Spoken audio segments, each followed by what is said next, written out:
Coming up, former rivals of former President Trump push for his re-election.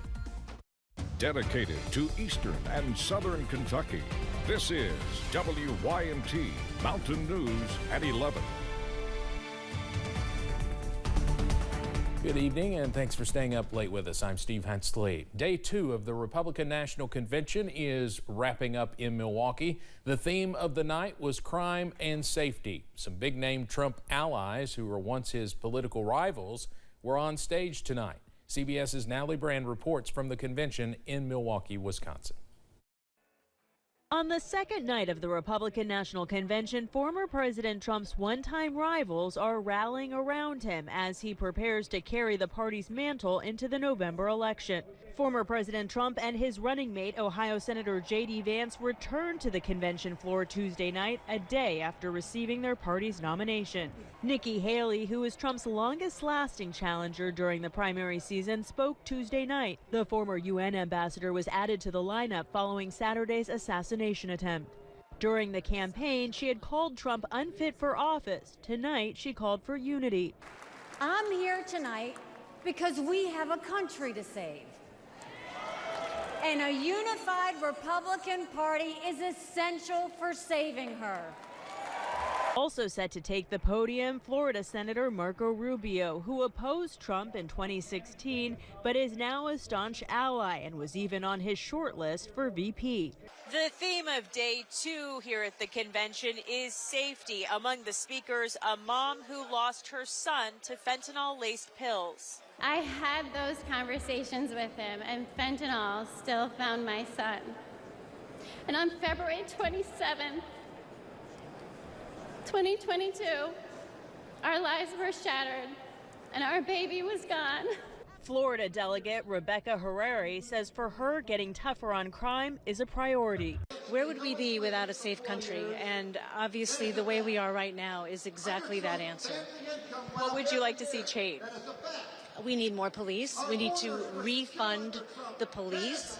Tuesday's program also focused on border security. The Republican Party platform adopted at the convention calls for what it describes as the largest deportation program in American history. Natalie Brand, CBS News, Milwaukee, Wisconsin.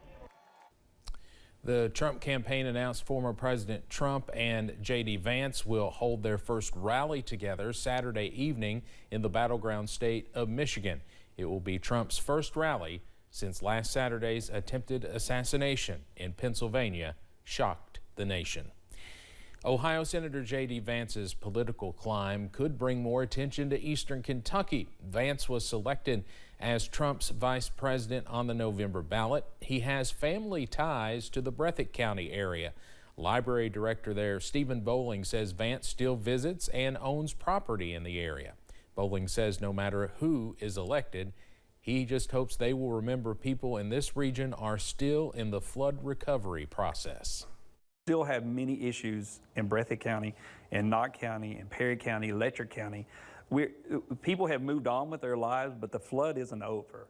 We still need federal assistance. We still need, assistance in housing, assistance with other things. Of course, we're coming up on the 2-year anniversary of the flood. Bowling says Vance has a family lineage in Breathitt County dating back to the 1800s. And 8 years after it was published, Vance's book, Hillbilly Elegy, shot to the top of Amazon's best-selling books again.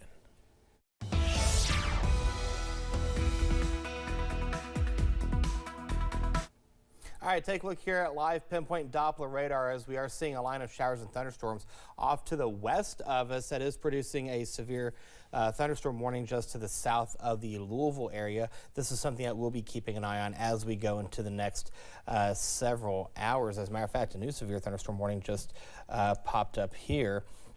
Just to the west of the Danville area, and this is producing a little bit of considerable damage. Again, this is to the west of us near the Marion, Nelson, and Washington County areas. And you can see that line of showers and thunderstorms just to the west of us just starting to get its act together. So again, this is something we'll keep an eye on. But all is quiet right now across eastern Kentucky. We had temperatures in the 90s across the majority of the area, upper 80s from Clintwood down to Wise. And right now we are sitting getting in the 70s, even low 80s towards Lexington. Otherwise 75 in Jackson, 78 in London, 75 in Williamsburg. Overnight lows will be in the upper 60s and low 70s. We'll start the day off with a mixture of sun and clouds, but we'll keep the thunderstorm chances in the forecast for tomorrow. We'll talk about that in the first alert forecast in a few minutes. Steve. All right, Eric, thanks. Treston Combs and Emily Collins were arraigned back-to-back today in Perry District Court. Combs is charged in the murder of 18-year-old Anthony Stidham and 20-year-old Braxton Marlowe and critically injuring another person. His girlfriend, Emily Collins, is charged with conspiracy. A friend of victim Anthony Stidham, also known as Crow, says it's a situation that's been tough on everyone. All of our little ones that's hurting really bad over Crow and Braxton, hope they really heal and it don't bother them and as bad as it's going to us older ones, because we really understand the most, you know what I'm saying? And these babies out here, they really don't understand, so.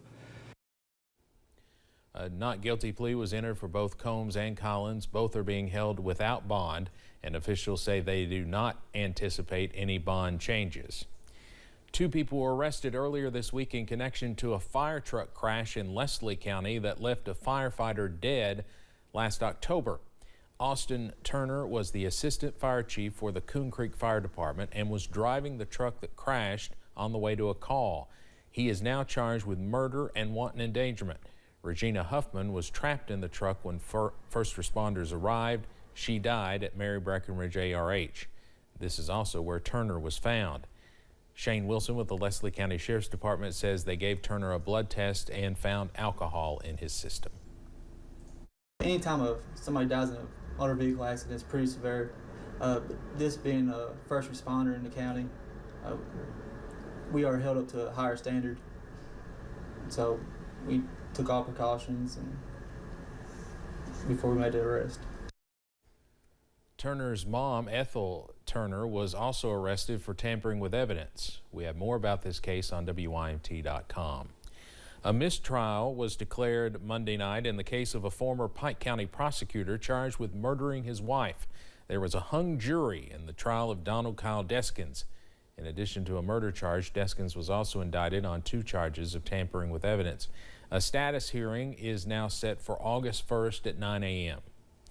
Wolfe County Search and Rescue is looking for a missing Ohio man tonight. Scott Allen Hearn's vehicle was last seen at the Tower Rock area along Highway 715 in the Red River Gorge. He was last seen by his family in Ironton, Ohio on July 4th.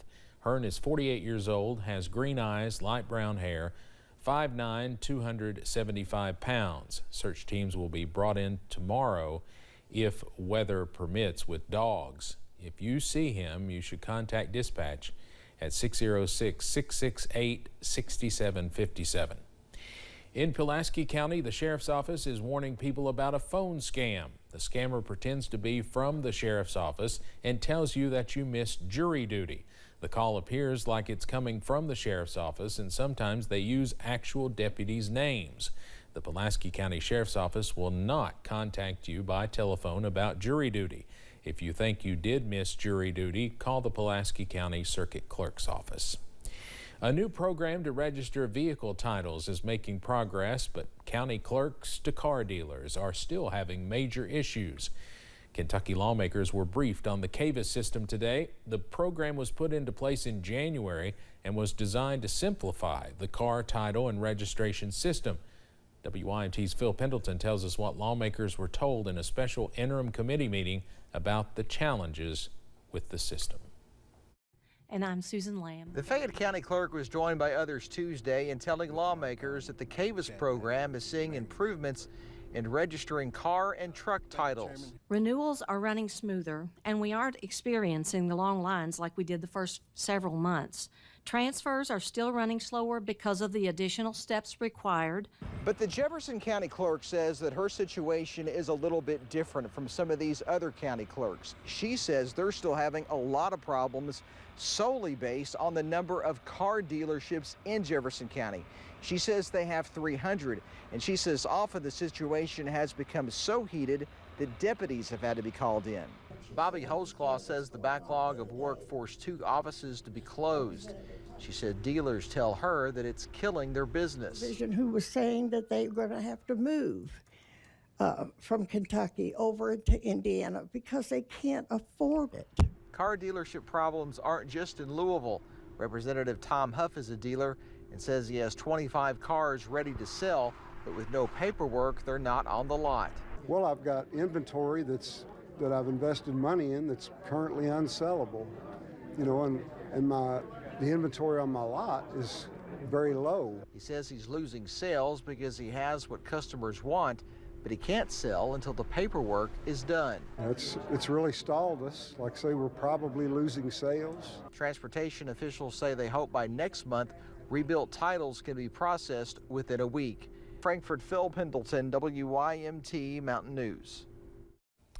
Other Frankfort officials say a solution could be another cabinet, such as revenue, helping those within the transportation cabinet.